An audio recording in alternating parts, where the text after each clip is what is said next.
Hi. మనం COVID-19 చూసే ఉంటాం కదా! ఆ కోవిడ్-19 గుర్తు తెచ్చుకుంటే ఎంత బాధాకరమో ఒక్కసారి ఆలోచించండి.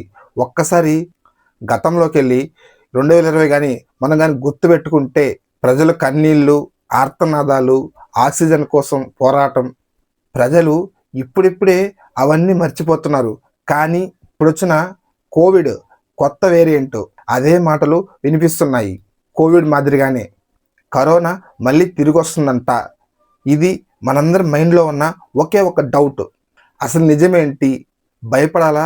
లేదా జాగ్రత్త పడాలా? దీని గురించి నేను బాగా అనలైజ్ చేసి కొన్ని గూగుల్ సెర్చ్ కావచ్చు, కొన్ని ఆర్టికల్స్ కావచ్చు, ఇలాంటివన్నీ బాగా అనలైజ్ చేసి ఈ వీడియో మీ ముందుకు తీసుకొచ్చాను. అందుకే ఈ వీడియోని చివరి వరకు స్కిప్ చేయకుండా చూడండి. మీకనేది ఒక క్లారిటీ వస్తుంది. Hi, my name is Vasu. ఒకవేళ మీరు నా ఛానల్ కానీ ఫస్ట్ టైం కానీ చూస్తుంటే మన ఛానల్ని సబ్స్క్రైబ్ చేసుకోండి. అలాగే నా వీడియోలో నీకు వర్తబుల్ కంటెంట్ అనిపిస్తే మాత్రమే లైక్ చేయండి.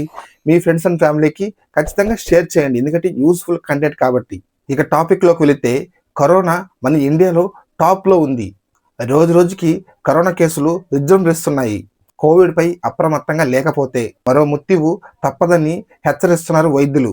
ఇప్పటికే కేంద్ర ప్రభుత్వం అప్రమత్తమయ్యింది. అందులో ఎక్కువగా కరోనా ఉండే ప్రాంతాలు ఫస్ట్లో వచ్చేసి కేరళ, గుజరాత్, పశ్చిమ బెంగాల్, ఢిల్లీ, మహారాష్ట్ర, కర్ణాటక, ఉత్తరప్రదేశ్, తమిళనాడు, రాజస్థాన్, హర్యానా, ఆంధ్రప్రదేశ్, బీహార్, ఛత్తీస్గఢ్, పంజాబ్, ఒరిస్సా, సిక్కిం, పాండిచేరి, జమ్మూ కాశ్మీర్, గోవా, ఉత్తరప్రదేశ్, ఉత్తరాఖండ్, అస్సాం, జార్ఖండ్, హిమాచల్ ప్రదేశ్, చండీగఢ్, త్రిపుర, అరుణాచల్ ప్రదేశ్. ఈ ప్రాంతాలలో కొన్ని కేసులు నమోదైనట్టు సెంట్రల్ హెల్త్ మినిస్టర్ వారు చెబుతున్నారు. కోవిడ్ నియంత్రణ ఉంది, ఎవరూ ఆందోళన చెందవలసిన అవసరం లేదని కేంద్ర ఆరోగ్య శాఖ చెబుతున్నారు. కానీ ఈ కోవిడ్ కొత్త తరహాలో అంటే 2 వేరియంట్లు రావడం జరుగుతుంది. అది కూడా వేగవంతంగా ఈ కోవిడ్ స్ప్రెడ్ అవ్వడం జరుగుతుంది. JN1లో కొన్ని సబ్ వేరియంట్లు ఉన్నాయి. LF7, అలాగే NB1.8, అలాగే XCC, అలాగే LP8.1. ఇక ఏపీలో బయటపడ్డ NB1.8.1 వేరియంట్. ఇవి ఒమిక్రాన్ కుటుంబానికి చెందినవి. ఇవి చాలా త్వరగా వ్యాపిస్తాయి, కానీ వీటి సాంద్రత తక్కువే. కానీ తక్కువైనప్పటికి కూడా చాలా వేగంగా స్ప్రెడ్ అవుతాయి. ఈ కోవిడ్ వ్యాధి వ్యాపించిన వాళ్ళకి ఇతర వ్యాధులు ఉంటే అది కాస్త ఎక్కువయ్యే అవకాశం ఉంది. అంటే ఎటువంటి వ్యాధులంటే క్యాన్సర్, పెరాలసిస్, డయాబెటీస్ ఉన్నవాళ్ళు, షుగర్, బీపీ, ఆస్తమా, టాబ్లెట్లు ఎక్కువ మింగేవాళ్ళు, చిన్నపిల్లలు, వీరు చాలా జాగ్రత్తగా ఉండాలి. చాలామంది ప్రజలలో దగ్గు కానీ, జలుబు కానీ, జ్వరం కానీ ఇలా చిన్న చిన్న వ్యాధులు వచ్చినప్పుడు వాళ్ళు భయపడతారు. ఇది కోవిడేనా లేకపోతే నార్మలా అని. మామూలుగా జలుబు కావచ్చు, జ్వరం కావచ్చు, దగ్గు కావచ్చు, దీనికి కరోనాకి కొంచెం డిఫరెన్స్ ఉంటుంది. కొన్ని సందర్భాల్లో నార్మల్గానే ఉంటుంది. అసలు ఈ కొత్త వైరస్ ఎలాంటి లక్షణాలు ఉంటాయి? జ్వరం, దగ్గు, చలి, అలసట, జలుబు, శ్వాసకు సంబంధించిన వ్యాధులు, బాడీ ఎక్కువ నీరసం అయిపోవడం, గొంతు నొప్పి, రుచి కానీ వాసన కానీ కోల్పోవడం, కండరాల నొప్పులు, వాంతులు, విరోచనాలు. ఇవి కొంతమంది మనుషుల్లో ఈ లక్షణాలు కనిపిస్తాయి. కొంతమందిలో వచ్చేసి ఇలాంటి సిమ్టమ్స్ అనేది వెంటనే బయటపడవు. అంటే ఒక 3 days 5 days తర్వాతనో ఈ సిమ్టమ్స్ బయటపడతాయి. దానివల్లనే ఈ వైరస్ అనేది ఎలాంటి సందర్భాల్లో తెలియకుండానే ఎదుటి వారికి సోకే ఎక్కువ అవకాశం ఉంటుంది. ఈ వైరస్ ఆపాలంటే పర్సన్స్కి కొంచెం డిస్టెన్స్ మెయింటైన్ చేయాలి. అప్పుడు ఆ పర్సన్స్కి ఆటోమేటిక్గా 1 week కానీ 2 weeksలో ఆ సిమ్టమ్స్ కానీ ఆ వైరస్ వచ్చున్న తగ్గే అవకాశం చాలా ఉంటుంది. ఈ వైరస్ అనేది లాస్ట్ టైం అంటే 2020లో కోవిడ్-19 ఎలా ఉంటుందో అలానే ఇది కూడా ఉంటుంది అంటున్నారు. మీకు ఇలాంటి సిమ్టమ్స్ ఉన్నప్పుడు డాక్టర్ని సంప్రదించడం మంచిది.